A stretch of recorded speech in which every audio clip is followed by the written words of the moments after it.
بسم اللہ الرحمن الرحیم السلام علیکم ورحمۃ اللہ وبرکاتہ۔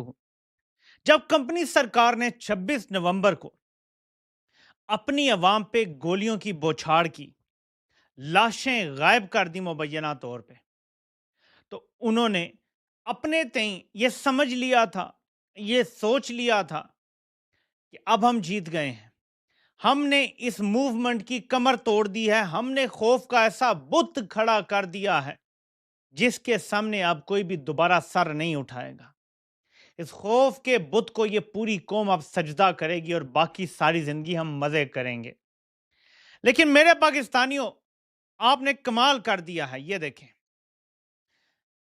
سمبولک چیز ہے، کیسے قید میں ہے سب، اور یہ لاہور کی سڑکوں پہ چل رہا ہے۔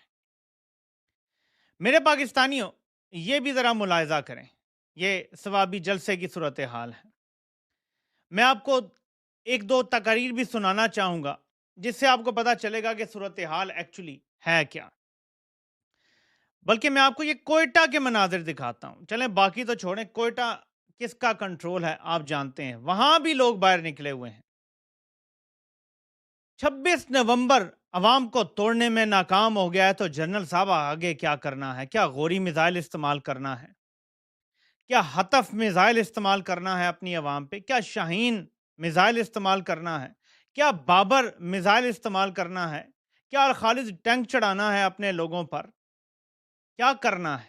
کیونکہ گولیوں سے تو یہ قوم نہیں ڈری۔ جب آپ سینکڑوں لوگوں کو گولیاں مار کے ان کی مبینہ طور پہ لاشیں بھی اٹھا کر لے گئے تو لوگوں نے ڈرنے سے انکار کر دیا۔ آج ایک بندہ بھی نکلا ہے نا، وہ اس قوم کا ہیرو ہے۔ اس نے قوم کو بتایا ہے کہ خوف کے بت کی پوجا نہیں کرنی، ہم لا الہ الا اللہ کے ماننے والے ہیں، اور مزاحمت جاری رہے گی جب تک کہ یہ نظام آزاد نہیں ہو جاتا۔ عمران خان نے آج جنرل عاصم منیر کو ایک اور خط لکھا ہے۔ یہ ایک اوپن لیٹر ہے اور اس میں عمران خان نے کیا لکھا ہے میں پڑھ کے آپ کو سنانا چاہوں گا، لیکن اس سے پہلے میں آپ کو جنید اکبر صاحب کی دھواں تقریر کے چند سیکنڈ سنانا چاہتا ہوں۔ یہ بڑے سگنیفیکنٹ ہیں جو باتیں انہوں نے کی ہیں، یہ ذرا سن لیں۔ کو اور ان کے پیچھے جو ادارے ہیں، میں ان کو یہ پیغام دینا چاہتا ہوں کہ 26 نومبر کو ہمیں اپنی ریاست اور اس کے اداروں سے یہ امید نہیں تھی کہ آپ ہم پہ گولیاں چلائیں گے۔ اس دفعہ انشاءاللہ ہم آپ کی گولیوں کی تیاری کے ساتھ آئیں گے۔ میں انٹیریئر منسٹر، اس بار ہم تیاری کے ساتھ آئیں گے، ہمیں امید نہیں تھی کہ آپ ہم پہ گولیاں چلائیں گے، لیکن ایک اور کال کی بھی بات کر دی ہے۔ قوم تیار ہے، اور اس جلسے کا جو ماحول ہے، جو گراؤنڈ سے رپورٹس آ رہی ہیں، لوگ کہہ رہے ہیں ہمیں اس جلسے سے کچھ لینا دینا نہیں ہے، ہمیں اسلام آباد کی کال دو، ہم نے جانا ہے اور اپنے کپتان کو رہا کروانا ہے۔ تو کہاں گیا آپ کا 26 نومبر کا ظلم اور جبر؟ کہاں گئی وہ فسطائیت؟ کہاں گئے وہ بریگیڈیئر کرنل میجر جنہوں نے گولیاں چلائی تھیں؟ کدھر غائب ہو گئے؟ عوام تو نہیں ڈری آپ سے، عوام کو ڈرانے میں آپ ناکام ہو گئے۔ آپ کو تو مستعفی ہو جانا چاہیے اسی بات پہ۔ آپ نے گولیاں چلا کے دیکھ لی، عوام کو بھون ڈالا آپ نے، کسی کی سینے میں گولی، کسی کی ٹانگ پہ گولی، کسی کے سر پہ گولی، کسی کی کمر پہ گولی، لیکن عوام نہیں ڈر رہی۔ یہ سنیں ذرا، اور تو اور علی امین گنڈا پور کیا بول رہے ہیں، چند سیکنڈ کا کلپ سنیں۔ یہ ہے ہمارے اب جھنڈے کا رنگ، یہ سبز رنگ امن کی نشانی ہے۔ اب تک ہم نے یہ سبز رنگ کو ہاتھ پہ تھاما ہوا ہے۔ امن کے ساتھ مجبور نہ کرو، یہ رنگ بھی ہے انقلاب کا رنگ، خون کا رنگ۔ تم نے ہمارا خون بہایا ہے، اگر ہم نے اس سائڈ کو تھام لیا تو تم برداشت نہیں کر لو گے، کیونکہ ہمارے دین نے، ہماری شریعت نے، ہماری اخلاقیات نے، ہمارے قرآن نے ہمیں حکم دیا ہے جہاد کرنے کا، خون کا بدلہ خون۔ علی امین گنڈا پور کہہ رہے ہیں خون کا بدلہ خون، ہمیں مجبور نہ کرو، ہم یہ سرخ رنگ ہاتھ میں پکڑ لیں گے۔ کیا کر لیا آپ نے؟ پھر سوال ہے 26 نومبر کو گولیاں مار کے کیا اکھاڑ لیا اس قوم کا آپ نے؟ قوم کا لیڈر جیل میں ہے، وہ بھی نہیں جھک رہا, وہ آپ کو للکار رہا ہے, قوم آپ کو للکار رہی ہے, قوم کے جو بھی باہر رہے سے بچے کچے لیڈران ہیں وہ بھی آپ کو للکار رہے ہیں, اور ایک اور کال کی تیاری ہے. میں آپ کو یہ چھوٹا سا کلپ سنانا چاہتا ہوں. بہت جلدی خان صاحب ایک دفعہ پھر کال دیں گے اور آپ نے تیار رہنا ہے. اچھا, میں اس جلسے سے پوچھنا چاہتا ہوں, اس جلسے میں کون ہے جو گولی کھانے کو تیار ہے؟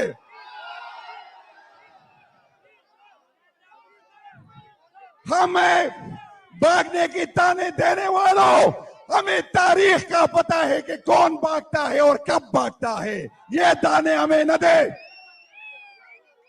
کسی غلط فہمی میں نہ رہے. آپ تو آپ نے دیکھا, کم از کم بھی 90-95% لوگوں نے ہاتھ کھڑے کیے کہ ہم گولی کھانے کے لیے تیار ہیں. جب قوم کو آپ ڈرانے میں ناکام ہو گئے ہیں تو اگلا راستہ کیا ہے جنرل صاحب؟ میرا آپ سے سوال ہے, کیا کرنا ہے؟ کیا بلڈوزر چلانے ہیں جس میں 25 کروڑ لوگوں کو آپ نے کچلنا ہے؟ اگلا پلان تو بتا دیں ہمیں. ہم جی ایچ کیو میں بیٹھے اکلے کل لوگوں سے سوال پوچھ رہے ہیں, اگلا پلان کیا ہے جنرل صاحب؟ ذرا ہمیں تھوڑا سا آگاہ کریں. آپ کو پتا کر کیا رہے ہیں؟ یہ اتنے ڈیسپریٹ ہو گئے ہیں کیونکہ ایک باقاعدہ منظم کیمپین چل رہی ہے کہ کچھ لوگوں کو ڈسکریڈٹ کرنا ہے. اس سلسلے میں ایک خطرناک مہم شروع کی گئی ہے, اور میں آپ کو کوشش کرتا ہوں کہ وہ دکھا سکوں. ایک سکرین شاٹ مجھے لینا پڑے گا. پی ٹی آئی کے ایک, یا پی ٹی آئی کا سپورٹر کہہ لیں, اکاؤنٹ تھا فل ٹاس کے نام سے. اس اکاؤنٹ کو ایجنسیوں نے پکڑا, اس بندے کو, یا جو بھی وہ چلا رہے تھے اکاؤنٹ, ان سے اس اکاؤنٹ کا پاسورڈ لیا اور اس اکاؤنٹ پہ قبضہ کر لیا. اب یہ اکاؤنٹ چلایا جا رہا ہے اپارا سے بیٹھ کے, اور اکاؤنٹ کا نام رکھ دیا گیا ہے مارخور. اور یہ صاحب جو مارخور کے نام سے ہیں, یہ فیک نیوز پھیلا رہے ہیں. انہوں نے باقیوں کے حوالے سے بھی فیک نیوز چلائی, لیکن آپ کو میری بھی تصویر نیچے باٹم لیفٹ کارنر میں نظر آ رہی ہوگی. انہوں نے کیا ثابت کرنے کی کوشش کی ہے, میں آپ کو تھوڑا سا یہ واضح کر کے بتاتا ہوں کہ کس طرح فیک نیوز کیمپین چلائی جا رہی ہے ان کی طرف سے. میں پڑھوں گا نہیں کیونکہ یہ پھر میرا کلپ کاٹ کے پھر لگا دیں گے. آپ نے یہ خود دیکھنا ہے کہ مجھ سے کیا چیز منسوب کی گئی ہے, یہ آپ پڑھ لیں ذرا. میں نے کبھی ایسی کوئی بات نہیں کی. میں سیدھی بات کرتا ہوں کہ فیصلے جنرل عاصم منیر کر رہے ہیں اور ادارے کا آوے کا آوا بگڑا ہوا ہے. لیکن آپ دیکھ لیں کہ کس شخص کا نام میرے ساتھ جوڑا گیا جس کے بارے میں نے کبھی ٹویٹ اس طرح کی نہیں ہے. ثاقب بشیر صاحب کے حوالے سے غلط بات لکھی ہوئی ہے, اور بھی صحافیوں کے حوالے سے جھوٹا پروپیگنڈا چلایا جا رہا ہے. کون چلا رہا ہے؟ خود لکھا ہوا ہے میں اپارا میں رہتا ہوں, نام رکھا ہوا ہے مارخور, اور اکاؤنٹ کس سے لیا گیا ہے؟ پی ٹی آئی کے سپورٹر سے. اس کو اغوا کیا گیا, مارا پیٹا گیا, جو بھی کیا گیا, اس سے پاسورڈ لے کے اکاؤنٹ کا نام تبدیل کیا گیا, تصویر, اور اب اس اکاؤنٹ سے یہ پروپیگنڈا جاری ہے. ان پر لگاؤ پیکا ایکٹ. یہ جھوٹ کی فیکٹریاں چل رہی ہیں, ان پر لگنا چاہیے پیکا ایکٹ. سب سے بڑا جھوٹ تو یہ ہے کہ کوئی اگر کہے کہ اس ملک میں جو حکومت ہے وہ الیکشن جیت کے بنی ہے. کیا اس سے بڑا کوئی جھوٹ ہے؟ میں آپ کو صرف ایک کلپ سناؤں گا. میرے پاکستانیوں, الیکشن کی رات جب نتائج آ رہے تھے, مہر بخاری کو آپ نہیں کہہ سکتے کہ وہ پرو پی ٹی آئی ہیں, بلکہ اگر میں کہوں کہ وہ پرو پیپلز پارٹی یا دوسری جماعتیں زیادہ ہیں تو یہ بات درست ہوگی. مہر بخاری نے الیکشن 2024 8 فروری کی رات کو کیا کہا جب نتائج آ رہے تھے؟ ان کی نون لیگ کے لوگوں سے بات ہوئی. آپ چھوڑ دیں کمشنر چٹھا کے بیان کو, سب چیزوں کو چھوڑ دیں, یہ ایک چیز آپ کو بتا دے گی کہ حال کیا تھا نون لیگ کا, اور کیسے فوج نے انہیں اٹھا کے اقتدار کے ایوان میں بٹھا دیا. یہ ذرا سنیں. دیکھیں ایک اور بڑی خبر آ گئی جی, ایک اور بڑی خبر آ رہی ہے جی. مسلم لیگ نون کے سینئر رہنما سے میری بات ہوئی ہے ابھی, وہ کہہ رہے ہیں کہ سختہ پڑا ہوا ہے رائیونڈ میں, ابھی بگیسٹ ایور ڈیفیٹ اس کو قرار دے رہے ہیں. کہہ رہے ہیں یہ ہزیمت 2002 سے بھی زیادہ ہے. تب تو چلو مارشل لا تھا, کاف لیگ کارو آؤٹ ہوئی تھی آئرونکلی میاں اظہر کی مدد سے ہی, کہ جو آج لاہور سے ہی لیڈ کر رہے ہیں اپنے حلقے میں, جتنے بھی پولنگ سٹیشنز کے ابھی ریزلٹس آئے ہیں. مگر وہ اس کو کہہ رہے ہیں بگیسٹ ایور ڈیفیٹ. اور آئی ایم شاکڈ جو انہوں نے اگلی بات کی, کیونکہ میں ایکچولی اس کو رجسٹر نہیں کر پا رہی. It is a more of اے نی جرک ریئیکشن. انہوں نے کہا کہ یہ باقاعدہ طور پر بات ہوئی ہے, میاں صاحب اس موڈ میں ہیں کہ واپس فلائی آؤٹ کر دیا جائے.